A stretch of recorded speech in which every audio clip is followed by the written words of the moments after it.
All right, welcome back to The Fix. We're hanging out with you in the Prop Swap studios on AM 1490 Sports Betting Radio, going up until 10 p.m., just like we do every weeknight, Monday to Friday. And every weeknight at 7:30, we have our NFL insider, John McMullen. Follow John on Twitter at JF McMullen, and we'll bring John into the conversation now.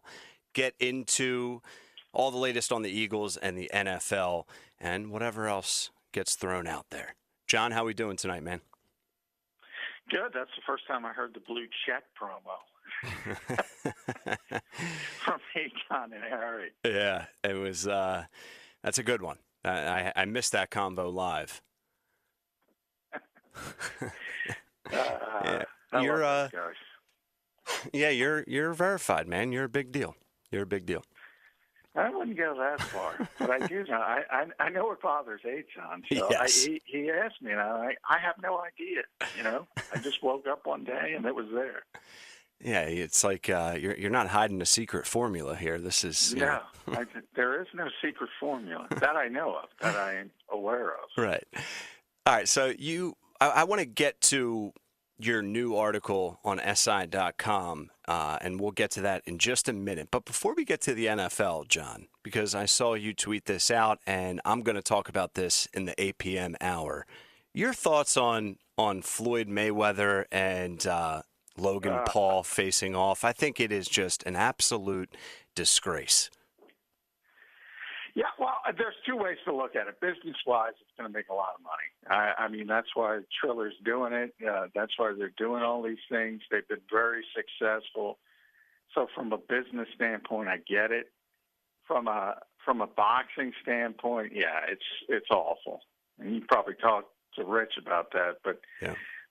Because he's a big boxing guy. But I mean, look, there's got to be a way to make the relevant fighters more of box office draws. I mean, the history of boxing, and you don't have to go back very far. But say if you go back to the Mike Tyson era, where he was setting pay-per-view records and all that kind of thing. I mean, he's still one of the biggest draws. There's something wrong with that sport. And part of it is that, culture has changed so much and people look at it as a barbaric thing, but they're willing to pay for a goofy sideshow. So I don't have the answer, but, yeah, it's terrible for boxing. I mean, you have legitimate fighters out there who can't get, good pay-per-view slots because people want to see this trash. I don't understand it. Yeah, I mean, I just think no one knows any boxers anymore. So I guess it's marketing, if I want to be a little bit smarter with my explanation. But no one knows anyone who boxes right now outside of a couple of the names. UFC, I think, has impacted boxing, and we're not going to get too much further down this rabbit hole, but just a couple more minutes. So, I don't know. I don't know if this is good for the sport overall, whether we like it or not. John, do you think it helps? No, I don't think it helps the sport of boxing. Again, from the business standpoint, from a promotional standpoint, it helps those guys, but I don't think anybody cares about that. I don't know. Like you say, UFC is far more consistent than boxing, but, for the big fights, and they're fewer and farther between, those are still like the king. And Mayweather was that for a very long time. Obviously, he's aged to the point where he's not comfortable fighting legitimate people. So this is just a way to make a heck of a lot of money.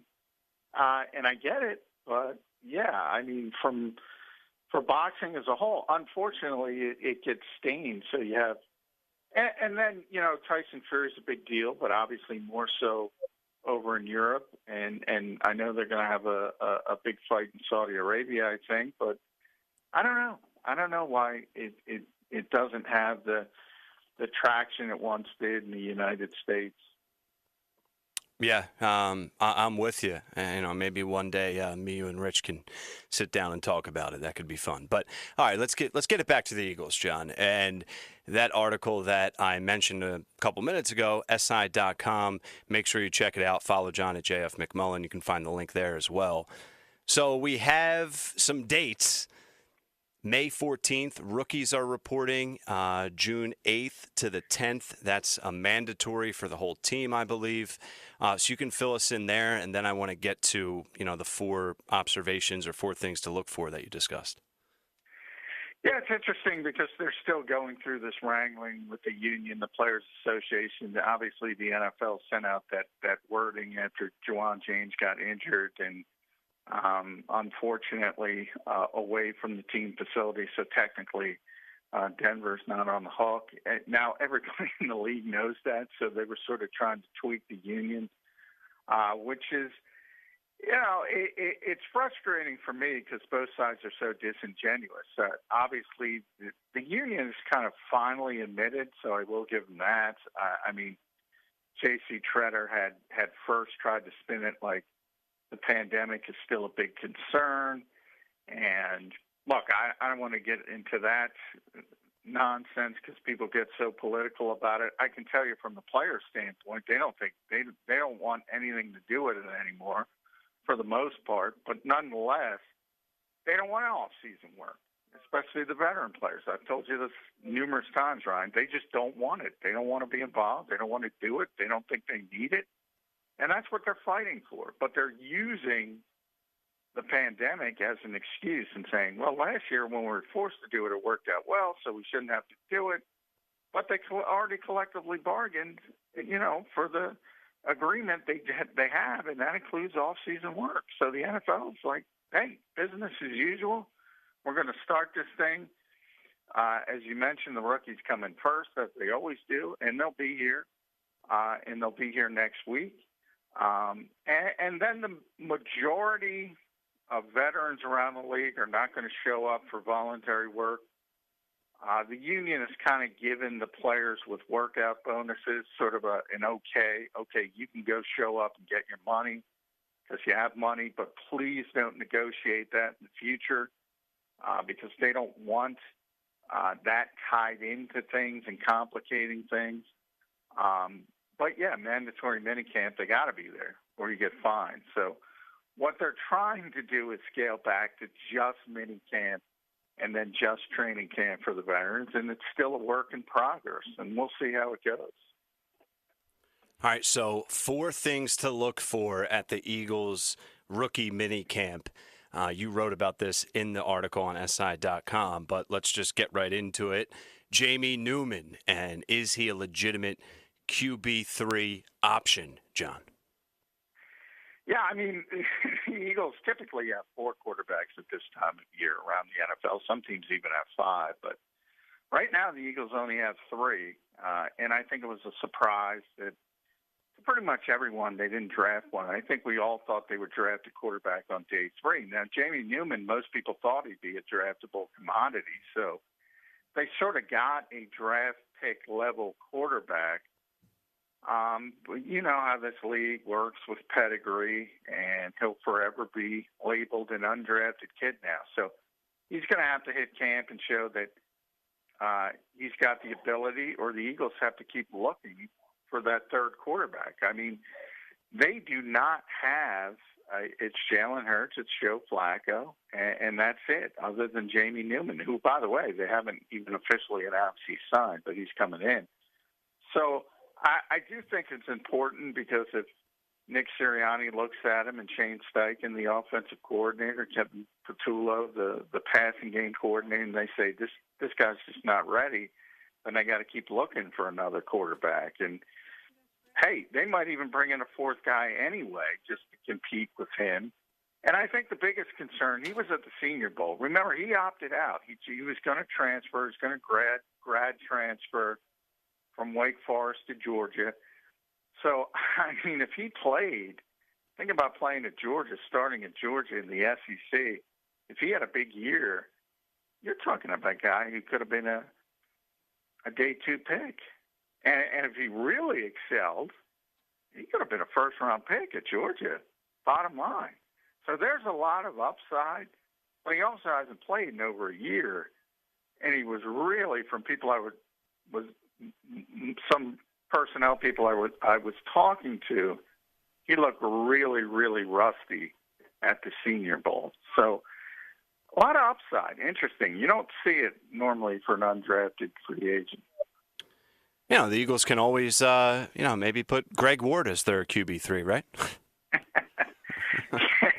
Hey, why not? Greg was a star at Houston. He might be a better quarterback than receiver. I don't know. Not Greg.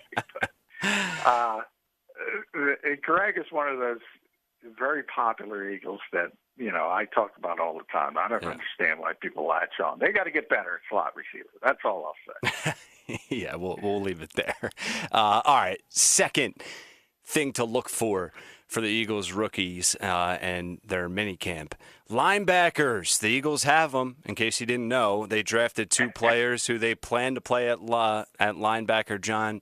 So fill us in what to keep an eye on there. Yeah, well, it's interesting. They plan to play. They drafted 2 kids who they plan to play at linebacker. They weren't linebackers in college. So it is interesting. From a standpoint, I think it's more interesting from a philosophy standpoint because we're talking about 6th and 7th round picks. Right? But in the case of JAKIB Stevens, I think a lot of people know him because he played at LSU, pretty high-profile situation. And he was a good player on LSU, but sort of a tweener, played safety. Probably not fast enough in the NFL, but he's kind of oversized. So he's sort of a king-size safety, undersized linebacker.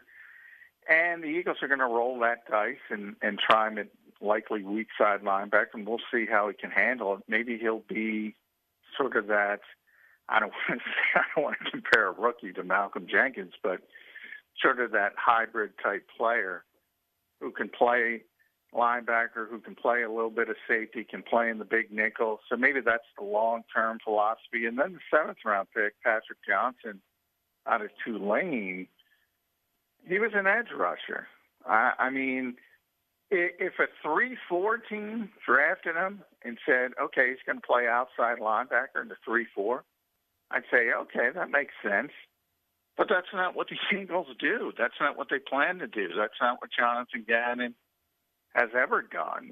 Under Matt Eberflus in Indianapolis, under Mike Zimmer in Minnesota, they're both 4-3 guys. So it's going to be interesting how they utilize a player like that. But I think also secondaries, they moved Jannard Avery from defensive end to linebacker. So maybe they're trying to start to look at that 5th pass rusher who's sort of the Sam linebacker and blitzes. And Zimmer calls it a movement front versus the wide 9 that they used a lot with Jim Schwartz. So maybe they're going in that direction. But either way, if you do that, you're going to have to drop into pass coverage at times. And I don't know if Patrick Johnson can do that. So I think philosophy-wise, the 2 picks was more interesting than even the players. Cornerback was a position that you and I talked a lot about as it related to the Eagles' first-round draft options. Not the case. The Eagles failed to address the position. They finally did so in the 4th round. They go Zach McPherson, the Penn State transfer. Is he ready to go? What's corner going to be looking like? Yeah, I mean, I don't know how you can count on a 4th round pick to be a starting outside corner, but he's going to have to. I hesitate to use the word have to, but if the Eagles had to play today, Craig James would probably be the other outside corner opposite Darius Slay. Maybe Mike Jacquet. You kind of saw Mike Jacquet get forced into action last year. It didn't go very well. I mean, there's a former college receiver trying to make the transition. He looks like an outside corner. He's got a lot of length, a lot of athleticism, but he's just so raw. So they don't have anybody to play that position right now. And because Zach McPherson is the first cornerback they got in the draft and the only cornerback they got in the draft. And, oh, by the way, again, it's not official. So far, there's 7 undrafted free agents, not one corner. So this is it. This is the only help. Now, ultimately, I do think the Eagles are going to make a move, whether they sign somebody in free agency. Steven Nelson's a name you always hear. He's still out there, but he probably wants a little bit more money than the Eagles would like to offer. And then Howie Roseman specifically brought up Ronald Darby, specifically brought up they traded for him in August. So he's obviously going to look at the trade market as well. But, McPherson's going to get an opportunity. And I do think the Eagles are going to play more cover 2, more cover 3. So maybe they can get him on the field a little bit quicker by protecting him with a lot of that zone coverage. But it's rare when you're a 4th-round pick, you're going to get a big opportunity. Well, he's going to get a big opportunity as a 4th-round pick. Talking with John McMullen, our NFL insider, just like we do every night here on The Fix. Follow him at JF McMullen, and we're going through his latest article out and available on SI.com. And the 4th observation / thing you wrote about for us to look at Eagles rookie camp, John, will end with, of course, Devonta Smith and how he's going to be used. So what should we look for here? Well, yeah, Nick Sirianni's been pretty honest, and he's going to move Devonta Smith all over the formation, so he's going to play all 3 receiver positions at times. And that's Z, that's X, and that's what the Eagles would call F, which is the flex position. But that would be the slot, what people typically would call it. I question it for 2 reasons. One is size. I don't know. Devontae played a lot of X at Alabama, but it is college. It's not the pros. And, that's the receiver that's on the line of scrimmage. That's the split end. That's the guy who's going to get press coverage at times. And we'll see if he can do that at the pro level. But even if you stipulate, and I actually asked Nick this, even if you say, okay, he can do all that, well, by nature, it's the same thing. Look at it this way. When, the Eagles got Darius Slay, and they said, well, you're going to travel Darius Slay, right?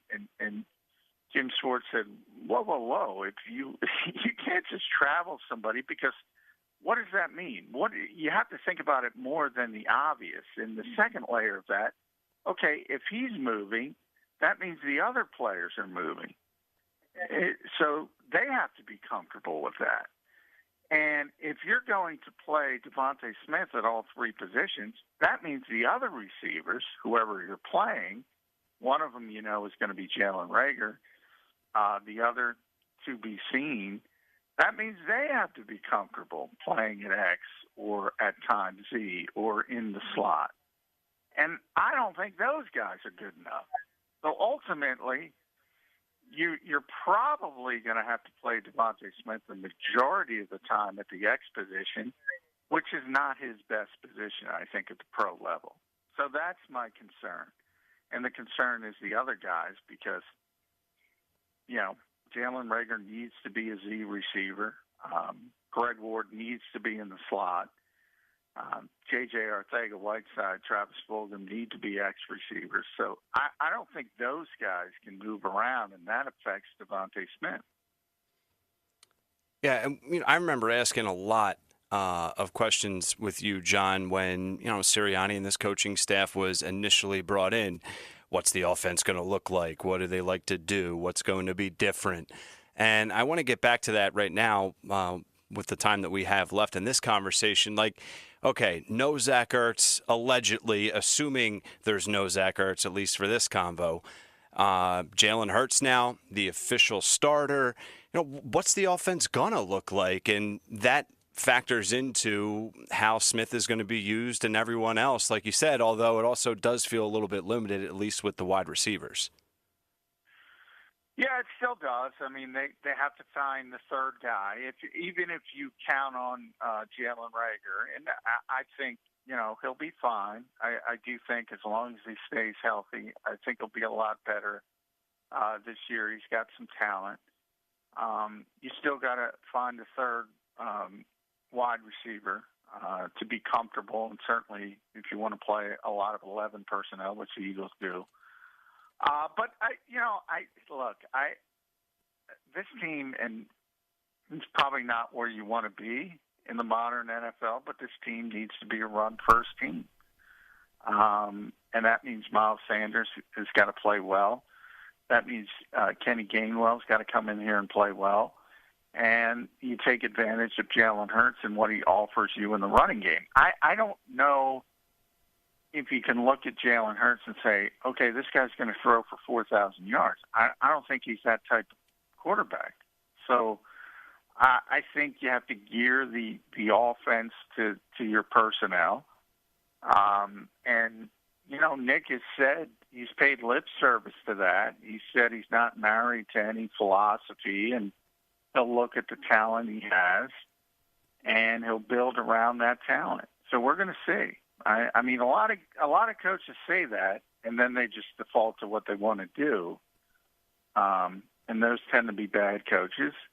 And the good coaches do build up around what their talent can do. The positive thing, if you want to forecast Nick Sirianni, is, again, he was obviously not in charge of the Indianapolis offense, but he was in a position, and Frank Reich as well, obviously. They had 3 different quarterbacks in 3 years. So they had Andrew, and Andrew unexpectedly retired. They had to go to Jacoby Brissett, and then they had to go to Phillip Rivers. And those are 3 completely different quarterbacks from a trait standpoint as well. So they had to change the offense, and they were pretty good for the vast majority of the time. Obviously, they were better with Luck and Rivers than Brissett, but they changed the offense to suit the strengths of the quarterback, and that's positive to me. Yeah, a run-first team is a scary thought, and it's just not something we've seen in Philadelphia in quite some time. And like you said, you don't really see it in the NFL, period. What about Dallas Goedert? How much of him will we see, and in what type of role, assuming, once again, that Zach Ertz is not in the picture here?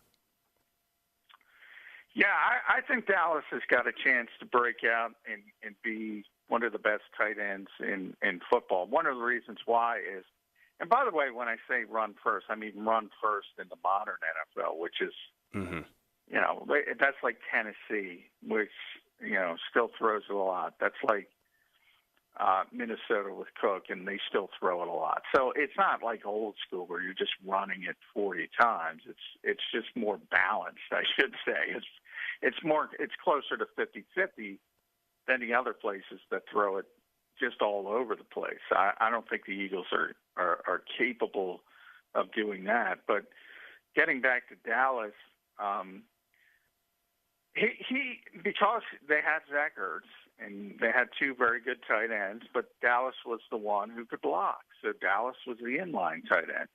And he's really athletic, and he hasn't gotten an opportunity to show that. And I think when Zach does move on, and I think he will move on at some point, I think the Eagles, if they're forced to, will release him if they can't get anything. I don't think he's going to play this season in Philadelphia. And that opens up that flex tight end spot to be split out more, and Dallas can show that athleticism. So I think this is going to be a real big opportunity for him to take that next step, and I don't think he'll be forced. One of the undrafted kids is an inline tight end from Nebraska. I think it's Jack Stoll, but so they're looking for that inline tight end so Dallas can be detached more often. And that will be a positive for him, certainly from a receiving standpoint. Last one here for you quickly, John. Jalen Hurts. Are they going to want to get him out of the pocket, play action, roll out, quick throws, 3-step drops? What's the offense going to look like that fits his strengths as best we can predict? Yeah, I mean, his strength is not a pocket passer. I mean, he's not going to drop back and throw it 40 times from the pocket. So, yeah, I do think you want to take advantage of what he does well. I do think you want to get him involved in some runs, but you have to be careful about quarterback design runs because he's not the biggest guy in the world as well. So you have to be judicious with it. But I do think it's easier for quarterbacks to, if you do roll them out and sort of cut the field in half and you have the high-low reads, I think that makes it easier for guys that aren't really as advanced from, going through progression. So I don't think it's going to be a West Coast offense, the base philosophy, but I think there's going to be a lot of tweaks to it that take advantage of the strengths of Jalen Hurts. John McMullen, everyone. Follow him on Twitter at JFMcMullen. What do you have going on tomorrow for Birds 365? We got Barrett. Barrett Brooks is going to be on because I want to talk to him, obviously offensive line. I want to talk to him about Landon Dickerson and what he thought of that pick. So I've been looking forward to getting him on to talk about a kid who's, first-round talent, but we know all the issues with the injuries. And then we have Mike Cake coming on. He wrote that great story about Devonta Smith and about, what sort of makes him tick and what has turned him into what was the most dominant college wide receiver, you could argue, from a seasonal standpoint of all time. At 166 pounds, the Slim Reaper, Ryan. Not talking about KD. All right, John. Have a good show tomorrow morning, and we'll catch up 7:30 tomorrow. All right, thanks, Ryan. Yep. Appreciate it. Thank you, man. There he is, Johnny Mack. Johnny Mack. All right, let's get to a break. 1 hour down. If you missed any of today's show on the JAKIB Media channel, listen to the podcast on your way home. Available on YouTube, Apple, and Spotify.